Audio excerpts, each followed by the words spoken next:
Olá, tudo bem? Como vai você? Muito obrigado por nos seguir aqui nas redes sociais, por estar na nossa página, por nos ouvir nas plataformas, por estar aí no Spotify ouvindo o nosso áudio. Para nós é muito importante porque aquilo que a gente vive aqui em comunidade, através desses áudios e desses vídeos, nós temos condição de levar até você. Isso para a gente é muito, muito especial. Tanto é especial que eu quero compartilhar com você aqui agora sobre uma quarta-feira no encontro. Às quartas-feiras às 19h30 nós temos o encontro aqui na igreja. E numa dessas quartas-feiras nós tivemos um encontro muito especial. Nesse encontro nós celebramos o casamento de um casal muito querido aqui da igreja. Eles se casaram no civil e à noite estiveram aqui para a gente celebrar com eles, né? E na ocasião, a temática da nossa conversa foi sobre família, ou mais até, né? Não só sobre casais, mas relações familiares como um todo, né? Não só por ser ocasião de um casamento e sobre marido e mulher, mas num todo na relação familiar. E aí eu quero compartilhar com você aqui agora um pouquinho do que a gente conversou. No tema, de forma geral, nós partimos de um pressuposto de que pequenos atos podem gerar grandes lucros, mas pequenos atos desagradáveis podem também trazer incalculáveis prejuízos. Vez ou outra a gente fica sabendo de prédios que desabam por aí. Há poucos dias aconteceu isso no Ceará, há um tempo mais atrás, no Rio de Janeiro, e eu vou me recordar de um que foi há alguns anos também na cidade do Rio de Janeiro. Como todos os casos, né, o prédio desabou depois de um temporal. A mídia, né, os repórteres, os jornais cobriam ali as pessoas que estavam sendo resgatadas com vida e outras sem vida, e também o que poderia ser a causa do desabamento. Passado alguns dias, os peritos técnicos chegaram à conclusão de que o solo onde aquele prédio estava, ele, por causa da umidade, ele foi encharcando até o ponto de perder a firmeza. E aí a tempestade que veio foi o suficiente para aquele prédio que já estava sofrendo com a umidade e com o enfraquecimento das suas bases e por causa do solo que não tinha mais resistência, então esse prédio veio a desabar. Veja que interessante, né? Na construção de um prédio, pequenas coisas vão construindo coisas grandes, né? Uma pequena brita, areia, cimento, né? O concreto, e pouco a pouco o prédio fica enorme, né? Fica um grande edifício a partir de pequenos materiais. Mas também através de uma umidade que pouco a pouco vai minando as paredes, vai minando o solo, vai enfraquecendo a estrutura, por também pequenas coisas o prédio vem a desabar. Mas é interessante que as pequenas coisas vão enfraquecendo, mas aí quando vem a tempestade, o prédio desaba. Naquela noite, a mesma tempestade veio sobre vários edifícios, mas aquele em especial estava fraco, porque dia a dia ele foi sendo acometido, né, pela umidade e enfim. Nas relações familiares é exatamente igual. São pequenas coisas que nos unem, são pequenas coisas que acontecem no dia a dia da família que vai nos tornando íntimos uns dos outros. Mas também são pequenas coisas que vai minando a nossa relação. E quando vem uma crise, a gente não aguenta a tempestade e cai. Tem um texto bíblico em Eclesiastes, capítulo 10, versículo 18, eu quero ler para você. Olha que interessante. Pela muita preguiça desaba o teto, e pela frouxidão das mãos goteja a casa. Presta atenção nesse versículo. Pela muita preguiça, e aqui a preguiça não está falando só de um sono, de dormir, né? É de adiar coisas inadiáveis, é deixar para depois coisas que precisam ser tratadas mais rapidamente. E veja, pela muita preguiça, desaba o teto. Algumas versões bíblicas vão dizer que o teto enverga. E também diz o versículo que pela frouxidão das mãos, algumas versões vão falar sobre a indolência das mãos, é a falta de vontade de botar a mão na massa, faz com que o telhado da casa seja tomado por goteiras. Perceba que quando essa casa foi construída, o telhado estava ótimo, não tinha goteira, mas no passar do tempo e a negligência diária fez com que aquele telhado envergasse, desabasse, que as goteiras surgissem e os problemas viessem. Nós gastamos tanto com cerimônias de casamento, não é verdade? A gente gasta tanto quando um filho nasce. Eu vivi isso, estou vivendo, né?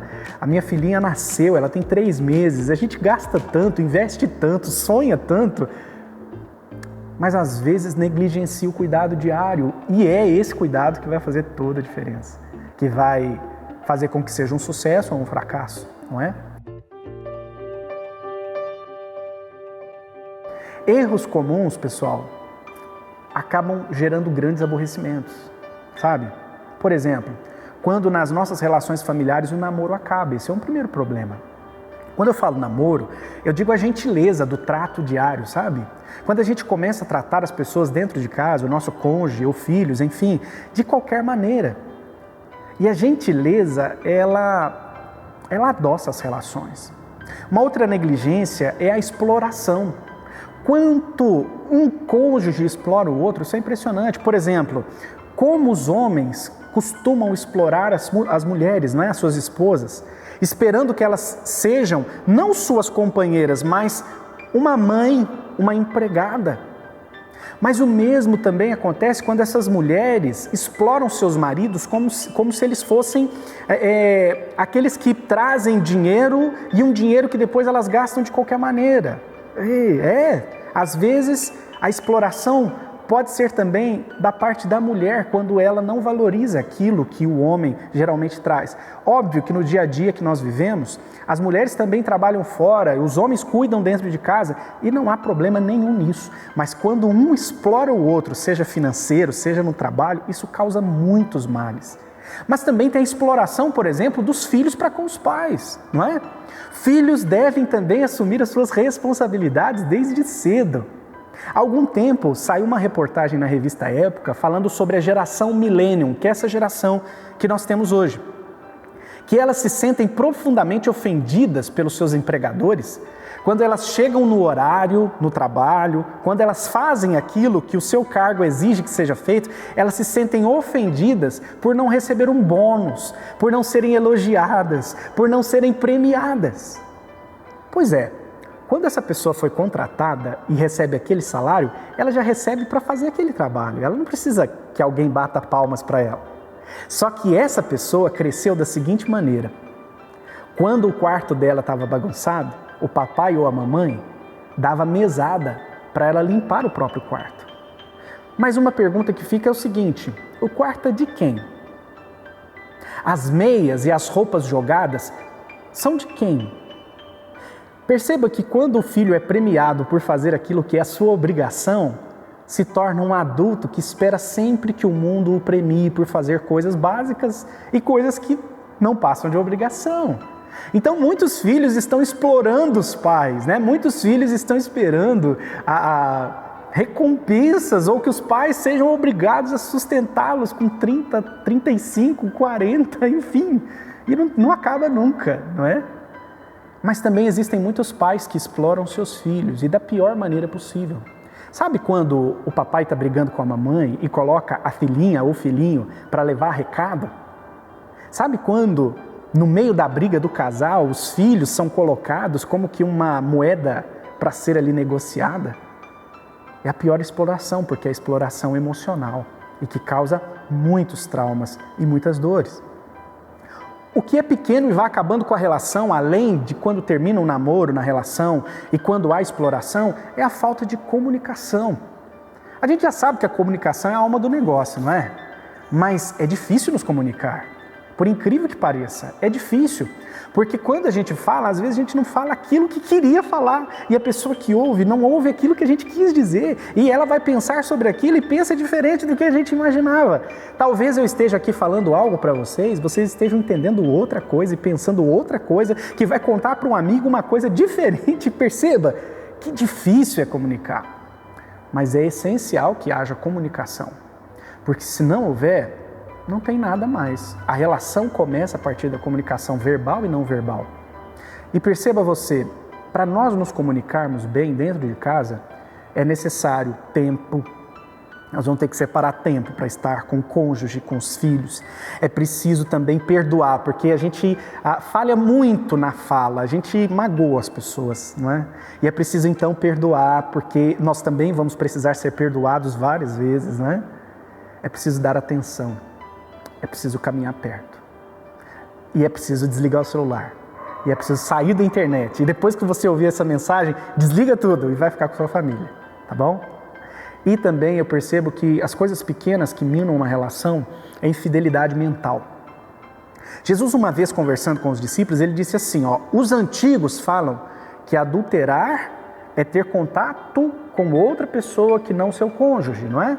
E precisa ter a conjunção carnal, né? Pois é, eu digo mais, eu vou além. Jesus disse para os seus discípulos, quem olhar para uma mulher com intenção impura já adulterou com ela. Essa é a infidelidade mental. E isso está em todas as esferas, mas eu quero ir um pouquinho mais fundo nisso, sabe por quê? Porque quando a gente fala de infidelidade, é ser infiel a um juramento, é trair um juramento. Todas as vezes que o marido que jurou cuidar da sua esposa, amar, respeitar, não é? Na alegria, tristeza, saúde, doença, riqueza, pobreza, quando esse marido ou essa esposa não cumpre com o que se propôs, é uma infidelidade. Quando um pai e uma mãe que geram um filho e promete cuidar desse filho, afinal de contas, né, a dar para ele o suporte para que ele se torne um ser humano íntegro e não faz, é uma infidelidade. Ou seja, infidelidade é quando eu estou traindo o meu papel dentro da família. Qual é o meu papel dentro da família? Se eu não cumpro, eu estou sendo infiel. Então perceba, essas pequenas coisas vão desgastando a relação. E aí quando vem as crises, o nosso prédio desaba, ele não tem estrutura para aguentar crises. Mas perceba também que pequenas coisas podem fazer a diferença positivamente, não é? Pequenas coisas também podem trazer um refrigério e construir algo sólido. E mesmo que venham as tempestades, nós vamos ter estrutura para aguentar. E dentre essas pequenas coisas, uma que eu vejo é a solidariedade. Nós achamos bonito, não é? Pessoas solidárias para com o pobre, para com uma família carente, para uma família que está vivendo uma crise de desemprego, para alguém que está enfermo, no cuidado dos animais, no cuidado da natureza. Ser solidário a causas, né, ao sofrimento alheio é muito legal. Só que às vezes a gente está cuidando do cachorrinho, do periquito, do papagaio, das crianças abandonadas, dos velhinhos, dos idosos do asilo, mas não estamos sendo solidários com as pessoas que moram dentro da nossa própria casa. A Bíblia diz que nós devemos chorar com os que choram, sorrir com os que estão rindo, nos alegrar com os que estão alegres, chorar com os que estão em luto. E a gente faz isso com um monte de gente, mas não com os de dentro de casa. Então eu vejo que uma coisinha importante no dia a dia para a gente colocar é solidariedade para com as pessoas que moram com a gente. É sofrer um pouquinho da dor que eles sofrem, é participar dessa luta deles. Elogiar também é outra coisa muito importante. Elogios sinceros, não inventados.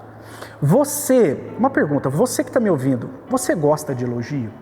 Você gosta de ser elogiado, admirado, que as pessoas digam parabéns? Você gosta? Quem não gosta, não é? Então, se você gosta, eu também, quem está perto de você também, por que nós não estamos distribuindo elogios aí pelo mundo? Perceba, elogie, dê a preferência às pessoas da sua casa, ao seu cônjuge. O que é dar a preferência? Pensa assim, poxa, hoje eu estou cansado, mas a minha esposa também está cansada, nós temos uma filhinha pequena e está exigindo muito dela isso. Então eu vou fazer o seguinte, eu vou deixar que ela descanse e eu vou fazer um pouco mais, eu vou fazer um extra hoje. E aí ela vai ficar tão feliz, que amanhã quem descansa sou eu e ela está feliz comigo e eu que vou ganhar. E algo importante para a gente fechar é desenvolver intimidade espiritual. Na minha caminhada pastoral, nos meus aconselhamentos, uma coisa para mim é máximo.